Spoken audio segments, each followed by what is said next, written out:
Greetings!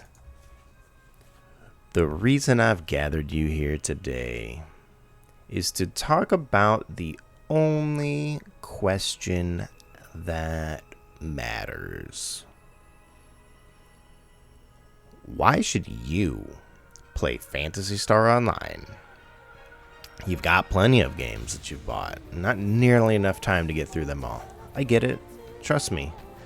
So, why should you put another game between you and that pile? Maybe you shouldn't. My goal isn't to convince people that this is the game you should be playing in the current year, but to simply show the game off so you can come to that conclusion on your own. And if you don't, who cares? There's plenty of videos that talk about how much fun they had playing PSO, rather than how much fun it is to play PSO and what its merits are. So, I hope to change that, although my opinion is still heavily biased. But let's break it down and see what this PSO is all about. The story starts off with Pioneer 1. They're escaping their dying planet, trying to find a new one to inhabit for their people. And they come across Rigol. Seems like a good place. It's got beaches, it's got bears. What else do you need? They decide this is the place to live. They call their buddies in the Pioneer 2. They're like, hey, this is the planet, man. Let's go. Come on over. And the refugees come in on Pioneer 2, but as they're establishing a communications link with them, a mysterious explosion erupts on the surface of Rigol. And Pioneer 2 loses all communication with Pioneer 1. This is where you come in. You're an unknown mercenary tasked with the job of investigating the surface of Rigol and trying to find the cause of the mysterious explosion that made thousands of people disappear. I know, keep your pants on, it's a very groundbreaking story, but we've got a lot to cover here, so let's get into character creation. You get to choose from 3 different classes, each with 4 different race gender options, giving you 12 characters total to choose from. The 3 classes are Hunter, Ranger, and Force, abbreviated Hugh, Ra, Foe, respectively, with the races being humans, Numens, and androids, humans being abbreviated as Mar and Marl, male and female, Numens as Noom and New World, androids as Casts and Cassiles. The Hunter is your melee class. Each race will have different bonuses, but generally, Hunters excel in close-range combat and get access to the more unique melee weapons like swords, daggers, katanas, and twin swords. Our first choice is the Humar. They're the jack of all trades, master of none. The game says they have the most balanced growth potential, but they have fairly weak techniques that cap out at level 15, and they don't have access to Shifta into Band, which raises your attack and defense, which makes them more challenging characters to play. Next, we have the Huniworld. They have the lowest HP and attack power of the 4 hunters, but the highest mental strength and TP. The higher mental strength paired with techniques capping at level 20 give her good support options for herself and others, and as a Numen, she also has the ability to regenerate TP when inactive. Our third hunter in the list is the Huecast. The Huecast has the highest attack power of the 12 characters in the game, and he has the highest HP and defense of the hunters, while suffering the worst in class evasion. This is your go-to if you just like to see big numbers and hit things with big sticks. Being an android, you cannot use any techs, but androids do get some racial passives. They have access to traps. There's a damage trap, a freeze trap, and a confuse trap. There is a slow trap, but you can only use that in battle mode, and we don't talk about battle mode. When inactive, they regenerate HP, and the speed of that raises depending on your level. They also possess innate trap vision, which allows them to see traps in the areas, and they are immune to poison paralysis, which helps out amazingly in some areas. They also receive special modifications in Ultimate Mode that gives them a 30% boost to Confusion, Freeze, Paralysis, HP Drain, and EXP Steal.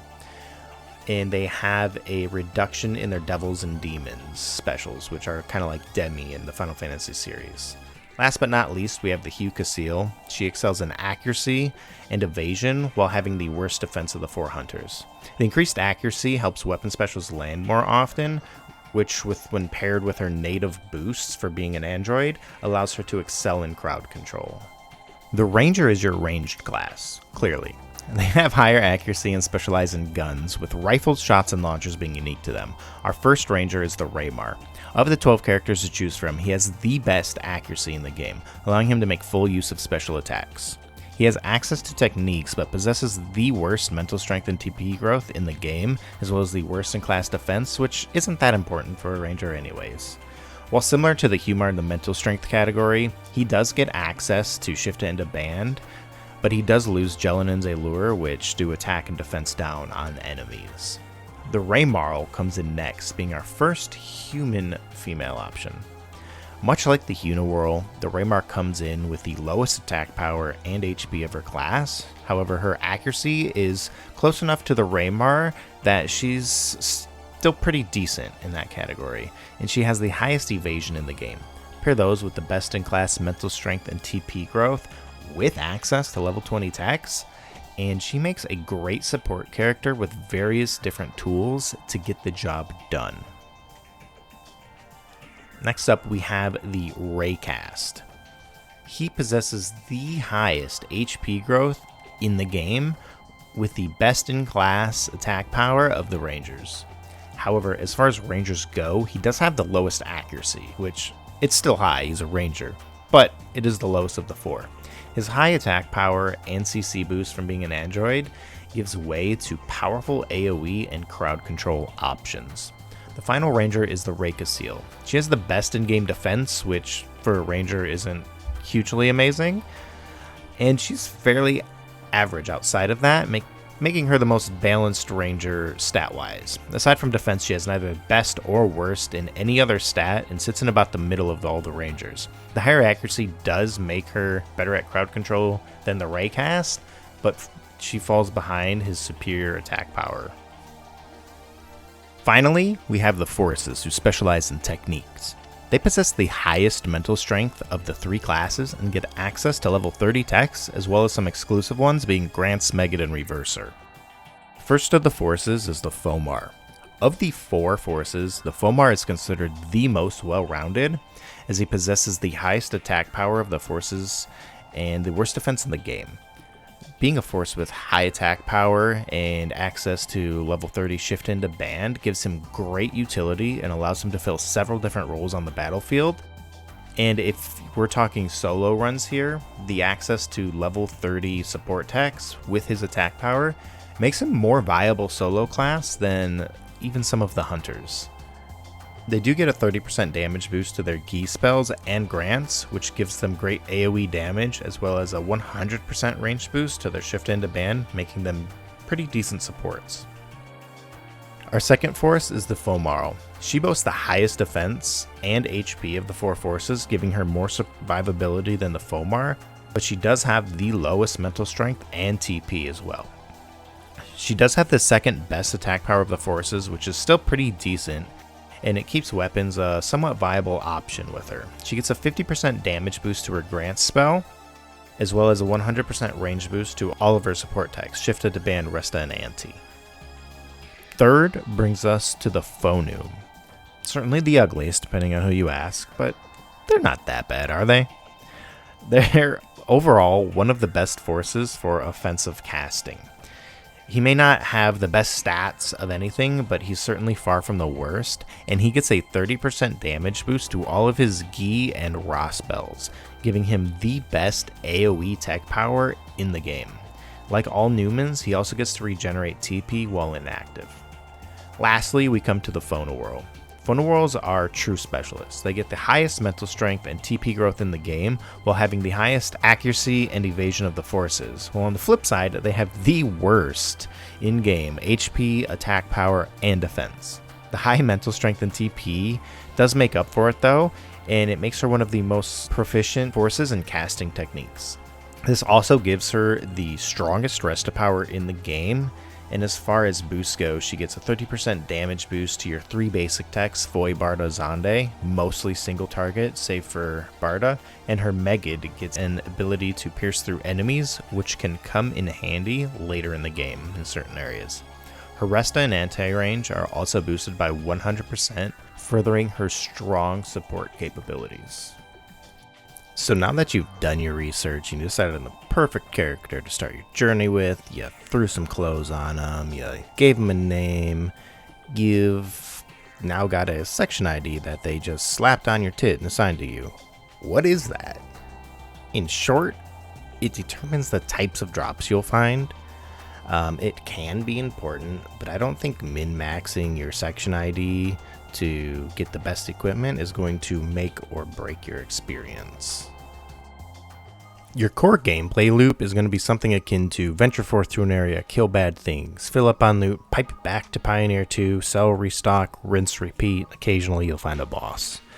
You can go straight to an area and work to clear it. You can grab a government quest, which are kind of like your main story quests, or you can do a side quest from the Hunter's Guild counter. I do recommend starting with the government quests as they take you through the areas at a nice pace to keep you leveled and appropriate for the content. And every time you clear a boss, you do get a pretty nice reward from it. You can also play those with your friends or other players, and they can be joined while in progress, which is really nice. Side quests at the Hunter's Guild require you to play single player or host a one-person room if you're doing this online. These can be great for getting some extra cash, and the side stories do give you some nice lore and background about the world. There is kind of like a storyline to follow through the side quests, but it's kind of like those older anime where you'll find the quest where the storyline is at, and then there will be like a bunch of filler episodes, and then all of a sudden the quest will be referenced and you're back on the storyline. The game itself is a bit dated, can't lie about that. So let's talk about the combat a little bit, because while I love it, it does leave a lot to be desired for. All weapons have a 3-hit combo, and you're able to mix and match what each kind of attack is. So you may hit with like 3 just normal attacks, or you may do like normal, heavy, normal, special, normal, special, normal, heavy, special. It's fairly straightforward. You can't roll or evade attacks. There is a chance to block, which is classified as an evade based on your evasion power, but that's pretty much it other than just walking away from the enemy.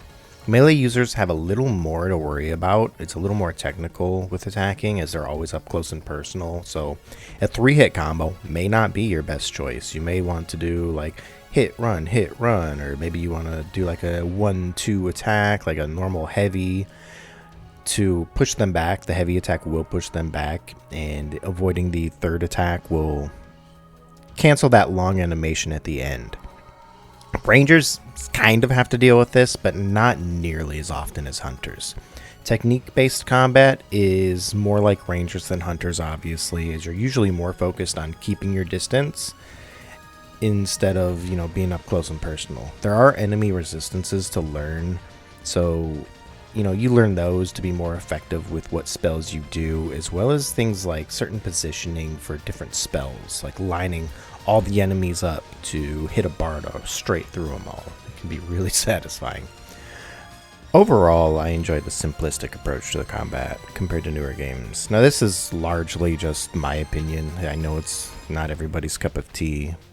But the combat's not necessarily better than newer games. It's just more relaxed. I have less to do, less to think about than, the more fast-paced, flashy, arcadey combat.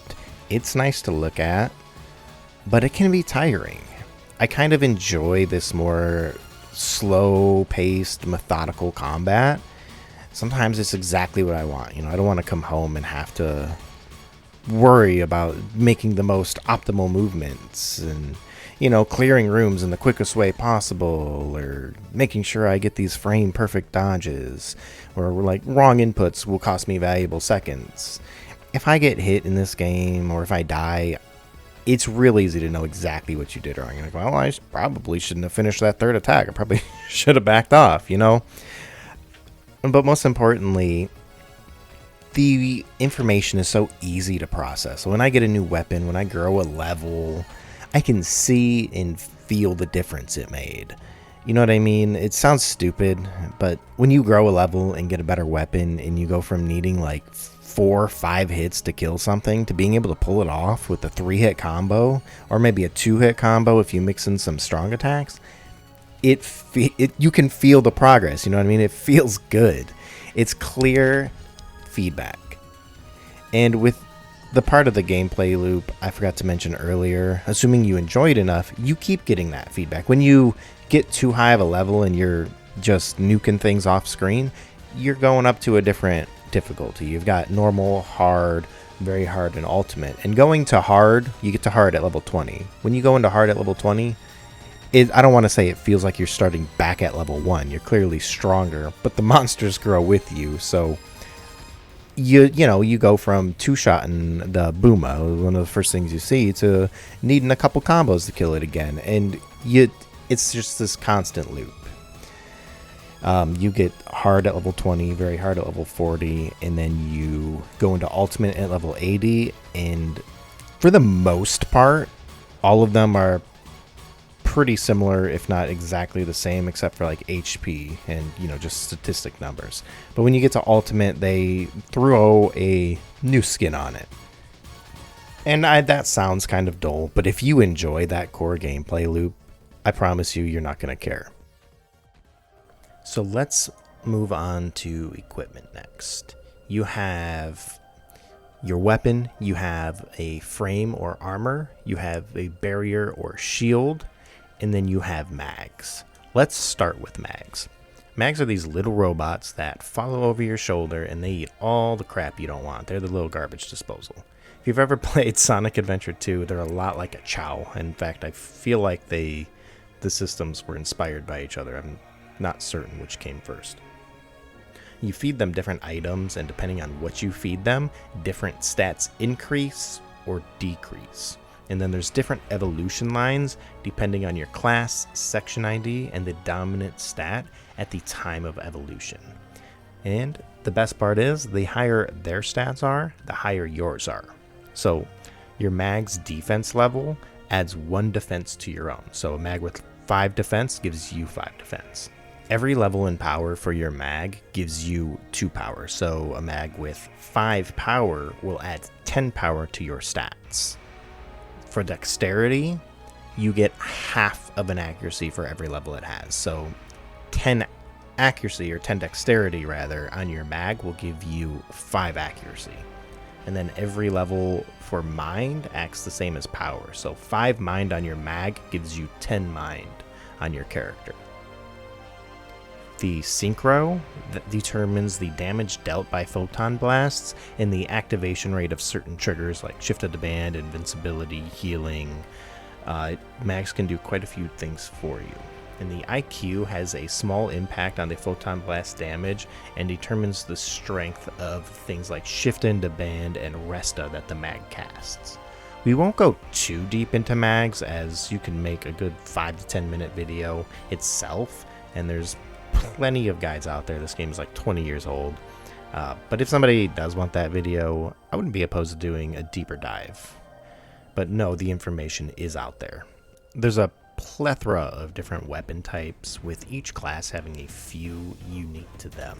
Weapons and mags are the main things that affect your character's appearance, so don't expect Fashion Souls kind of gameplay from here. For armor, you have frames and armors in the top slot, with barriers and shields in the bottom slot. Forces are restricted to frames and barriers, which generally have less defense than their counterparts. In the frames and the armors can be found or bought with additional slots in them, with a total of 4. And in those slots you can equip various different units to further raise your stats and resistances. You may also find an add slot ring laying around, which can be used to, you guessed it, add a slot to your currently equipped armor. Very creatively named, if I don't say so myself.